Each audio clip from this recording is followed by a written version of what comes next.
Hey everyone, welcome back to the channel. Today's story is one of those quiet moments that change everything. The kind that proves how the smallest details, noticed by the most unexpected person, can save millions and even lives. So settle in and listen closely, because this one is powerful. It was an ordinary weekday morning in the heart of the city, the kind where traffic hummed like a tired machine and people rushed through glass doors with coffee cups and phones glued to their hands. And tucked between towering office buildings was a refined but low-key restaurant, the kind that catered to executives who wanted privacy more than luxury. And this was where our story truly began. The waitress working that morning was named Lily, a young woman in her mid-20s who had learned early in life how to observe quietly. She wasn't flashy or loud, she didn't stand out in a crowd, but she noticed things, tiny things, things most people overlooked, because growing up, she had learned that details often told the truth long before people did. Lily had been working at the restaurant for nearly 2 years, long enough to know the regulars by their habits rather than their names. The man who always ordered black coffee and sat near the window, the group of lawyers who argued softly over salads, the woman who came every Friday and tipped an exact change,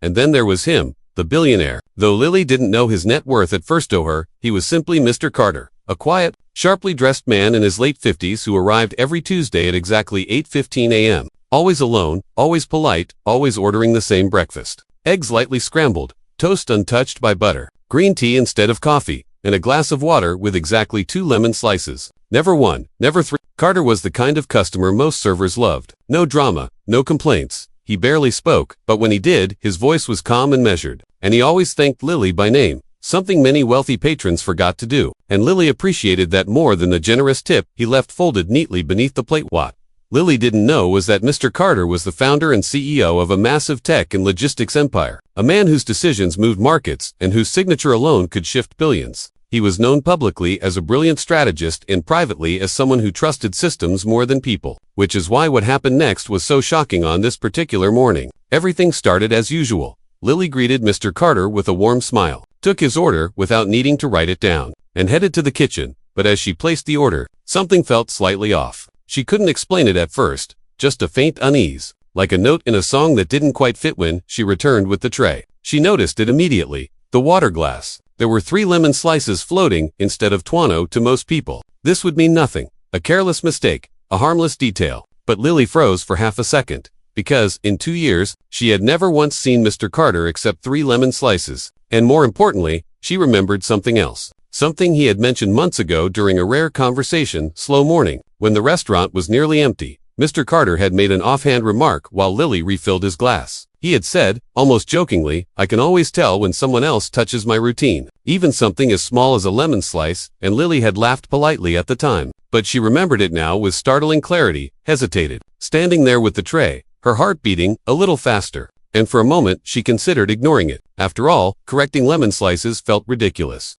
especially for someone like him. But something inside her refused to let it go. She gently removed the glass and said, "I'm so sorry, sir. Let me fix that for you." Mr. Carter looked up, slightly surprised. "It's fine," he said calmly, but Lily insisted, her voice steady but respectful, and she brought back a fresh glass with exactly 2 lemon slices. Placing it carefully in front of him, studied the glass for a brief moment, his eyes narrowing almost imperceptibly. And then he looked at Lily, really looked at her, as if seeing her for the first time, and said quietly, "Thank you." Lily nodded and walked away, unaware that she had just triggered a chain of events that would ripple far beyond that restaurant. Later that day, Mr. Carter canceled all his meetings, something he almost never did. His assistants were confused, his board members irritated, but he didn't explain himself. He went straight to his private office and called his head of security, and his chief legal officer told them about the lemon slice. At first, they didn't understand why he was concerned, but Mr. Carter explained that his routine was part of a larger system, one designed to detect anomalies.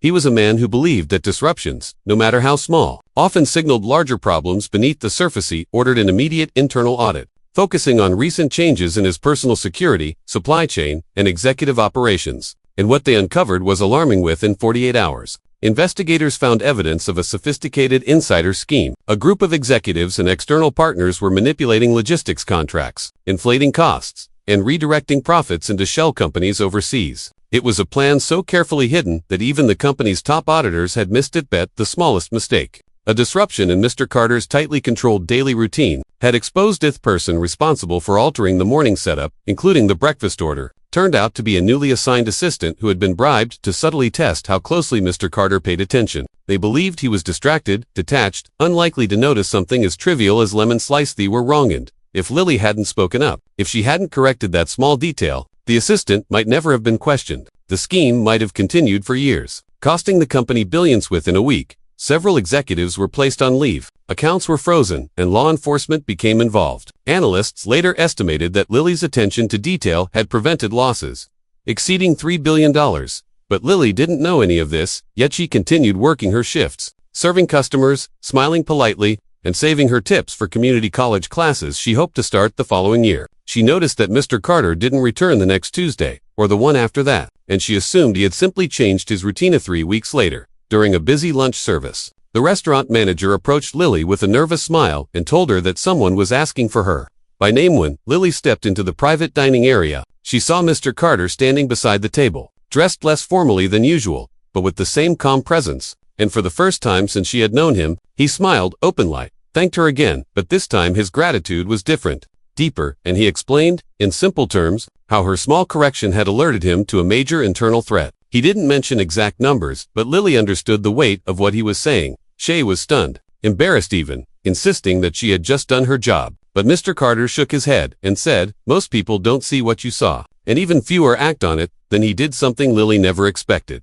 He offered her an opportunity, not a handout, not charity, but a choice. He told her that if she wanted, his company could sponsor her education fully, no loans, no strings attached. And if she preferred, she could walk away and nothing would change. Lily went home that night, unable to sleep. Replaying the conversation over and over, she thought about her childhood, about watching her mother count pennies at the kitchen table, about the nights she studied by dim light after long shifts. And she realized that this wasn't just about money. It was about being signed. She accepted the offer. Over the next few years, Lily studied business operations and risk management, areas she had never imagined herself in, and she excelled, not because she was the smartest in the room, but because she noticed patterns others ignored. She asked questions others dismissed, and she remembered details others forgot. And she joined Mr. Carter's company, not at the top, but in an analytical role where her strengths mattered, and her rise was steady and earned, not rushed or forced. Years later, during a company meeting filled with executives and investors, Mr. Carter told the story of the lemon slices without naming Lily at first. He spoke about how massive systems often depend on the smallest components,